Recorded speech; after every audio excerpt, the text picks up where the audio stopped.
એ વાત સાચી છે કે ગુજરાતમાં ભૂતકાળમાં બધા મુખ્યમંત્રીઓ ડાંગ જેટલી વખત ગયા હશે એના કરતા વધારે વખત હું ગયો છું. કોઈને પ્રશ્ન પૂછે સ્વાભાવિક છે, જે કામ કરે ને એને સમયનો પ્રશ્ન જ નથી હોતો,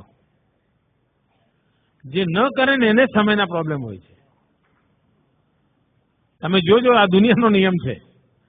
જે નવરો હોય ને એને તમે કહો કે અત્યારે મારે મળવું છે, આવું તો કે ના હમણાં નહીં, હું જરા પછી વાત કરીએ આપણે. નવરો જ હોય સાહેબ. અને જે કામ કરવું હોય કે એમ કરો ને ભાઈ, તો જો 9 વાગે આવી જાઓ તો 9 ને 9 5 વચ્ચે આપણે એડજસ્ટ કરી લઈશું, બેસી લઈશું, આવી જજો ને. ખરેખર જે કામ કરનારો માણસ હોય છે એને સમયની ક્યારેય ખોટ પડતી નથી. ભરપૂર સમય છે આપણી પાસે. આપણને સમયનો ઉપયોગ આવડતો નથી. વિદ્યાર્થી મિત્રોને મારી વિનંતી છે કે જો તમને શક્ય હોય તો બેન્જામિન ફ્રેન્કલિનનું જીવન વાંચજો. એ અમેરિકાના રાષ્ટ્રપતિ હતા. આમ તો જીવન ચરિત્ર વાંચવા જોઈએ, પણ એમના જીવન ચરિત્રના અંદર વિશેષતા છે. એમને પોતાને શું થતું, કામ બહુ કરે તો લોકો ફરિયાદ કરે કે તમે આ નથી કરતા, તમે મળતા નથી, તમે. એટલે પછી એમને થયું હારું આ આટલું બધી મહેનત કરું તો એમ મને તો ફરિયાદો જ આવ્યા કરે છે. એટલે એમણે અભ્યાસ ચાલુ કર્યો પોતાનો અને એક ડાયરી બનાવી અને એમાં એમણે લખ્યું ભાઈ કરવા જેવા કામો કેટલા કર્યા, ન કરવા જેવા કામો કેટલા કર્યા, ન કરું તો ચાલે એવા કામ કેટલા કર્યા, કરીએ તો એ ઠીક ને ના કરીએ તો એ ઠીક એવા કામ કેટલા કર્યા. અને પછી ટીકમાર્ક કરવા માંડ્યા. સોમવારે જેટલા કામ કર્યા બધું ટીકમાર્ક કરે. અઠવાડિયા પછી એમણે જોયું કે કરવા જેવા કામ ઓછામાં ઓછા કર્યા હતા અને ન કરું તો ચાલે એવા બધા જ કર્યા હતા. આપણને જ ખબર નથી હોતી કે હું આ ન કરું તો ચાલે ભાઈ પછી કરી દેવા તો ને, આપણે નક્કી નથી કરતા, પ્રાયોરિટી નક્કી નથી કરતા. અને આ જો સહેજ આપણે ટેવ પાડી દઈએ કે કરવા જેવા કામોમાં કોઈ કોમ્પ્રોમાઇઝ નહીં, તો તમે જોજો તમારા બધો સમય ઉપજાઉ થઈ જશે, એમાંથી કંઈ ને કંઈ આઉટપુટ મળ્યા કરશે. બીજું, કેટલાક લોકો એમ કહે છે ખૂબ કામ કર્યું એટલે થાક લાગ્યો.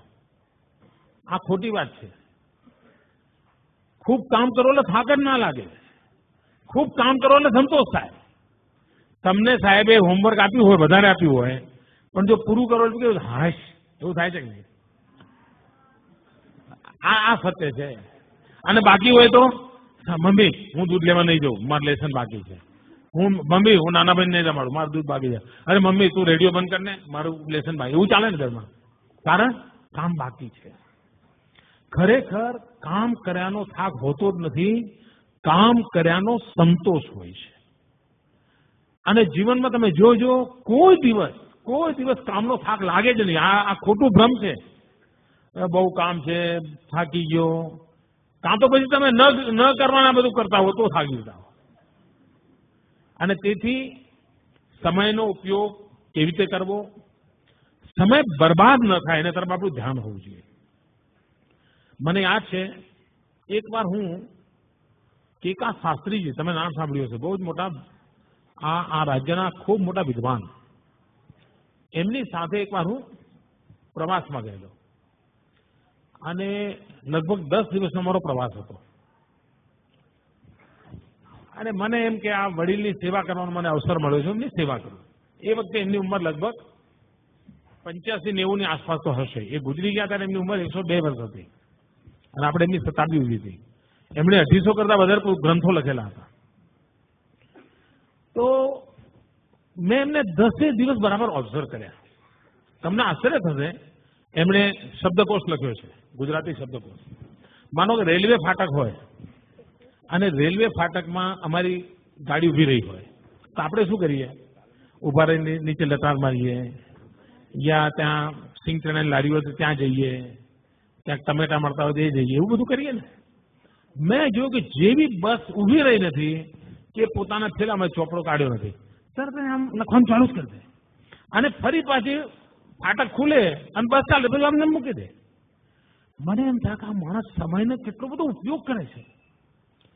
રાત્રે ક્યાંય પહોંચવાનું હોય, ધર્મશાળામાં ઉતરતા, તો હું એમના માટે કે પથારી લેવા જઉં એ પહેલા તો પોતાનું જે થેલો હતો એનું ઓછું કરીને સુઈ ગયા હોય, તો મારે એમને રાત્રે ઉઠાડવા પડે, કશું નહીં, કોઈ અપેક્ષા જ નહીં.